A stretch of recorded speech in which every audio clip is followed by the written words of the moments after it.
አመሰግናለሁ ኢየሩሳሌምና ሳለ ገብርኤል እንደታደራችሁ እንደምናደራችሁ ተመልካቾቻችን። እንግዲህ ቀደም ሲል እንዳነሳችሁት የ7ኛ ዓመት የለውጥ ዓመት ወይም ደግሞ ለውጡ እውን የሆነበትን 7ኛ ዓመት ምክንያት በማድረግ በምስራቅ ሸዋ ዞን እንደዚሁም ደግሞ በአዳማ ከተማ ነዋሪዎች እንግዲህ ከምስራቅ ሸዋ ዞን የተለያዩ ወረዳዎች የተውጣጡ ነዋሪዎች የተሳተፉበት የድጋፍ ሰልፍ እየተካሄደ ነው ማለት ነው። እንግዲህ በዚህም በተለይ ኢኮኖሚያዊ የፈጠራ ስራዎችን ሌሎችን የተመለከቱ በማህበራዊ ዘርፍም የተመለከቱ ስኬቶችን የተገኙባቸው ድጋፍ የሚያመለክቱ መልእክት የያዙ ባነሮች የተለያዩ ጽሁፎች እየተላለፉበት ነው ያለው። በተለይም ደግሞ ከልማት አንጻር ባለፉት 7 ዓመታት በግብርናው የተገኘውን ስኬት ለማሳየት ግብርናውን የሚመስሉ መልእክቶችን የያዙ ጽሁፎች ይዘዋል ማለት ነው። እንደዚሁም ደግሞ በተለይ በፈጠራ ስራው ላይ በተለይ ይሄ መንግስት ወይም የለውጥ መንግስት ወደ ስልጣን ከመጣበት ጀምሮ ለፈጠራ ስራዎች ትኩረት የተሰጠበትን የሚያሳዩ እንግዲህ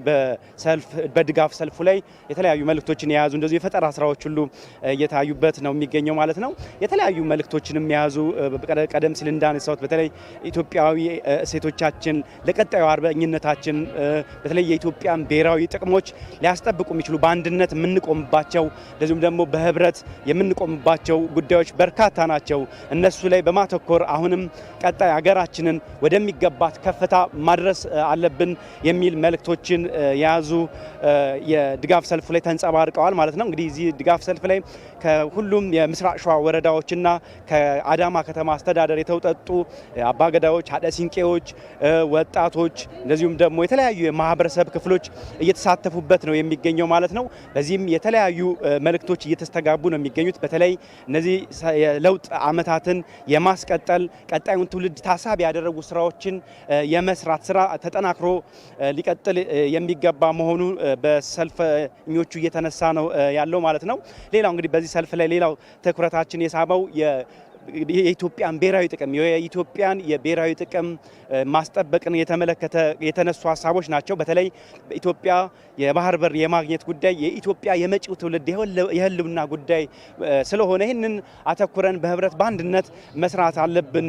የተጀመረውን ለውጥ ቀጣይነትና የታለመለት ግብ የምትፈልገው ኢትዮጵያ ልትሳካ ወይም ደግሞ ሊሳካ የሚችለው ይህንን ብሔራዊ ጥቅማችንን በሚያስጠብቅ መልኩ መጓዝ እንዳለብን መሰረት ያደረጉ መልእክቶችም የተላለፉበት ነው ማለት ነው። ከዛ ውጭ ደግሞ በተለይ አንድነታችን ህብረታችንን ሊያጠናክሩ የሚችሉ መላ ኢትዮጵያውያንን በአንድ የሚያስተሳስሩ በርካታ ነገሮች ያሉን ህዝቦች ነን። ይህንን በማጠናከር ሀገራችንን ወደምትጠበቅባት ልዕልና ለማድረስ በህብረት በአርበኝነት መስራት ይጠበቅብናል የሚሉ መልእክቶችም እየተላለፉ ነው ያሉ ማለት ነው። እንግዲህ እንዳጠቃላይ በተለይ ባለፉት 7 ዓመታት የተገኙትን ለውጦች የማስቀጠል በማህበራዊ በኢኮኖሚያዊ እንደዚሁም ደግሞ በተለያዩ ዘርፎች የተገኙ ስኬቶችን የማስቀጠልና አብረን መቆም አለብን የሚል ይዘት ያላቸውን መልእክቶች እየተላለፉ ነው ያሉ። አሁን እንግዲህ መድረኩ እንደቀጠለ ነው።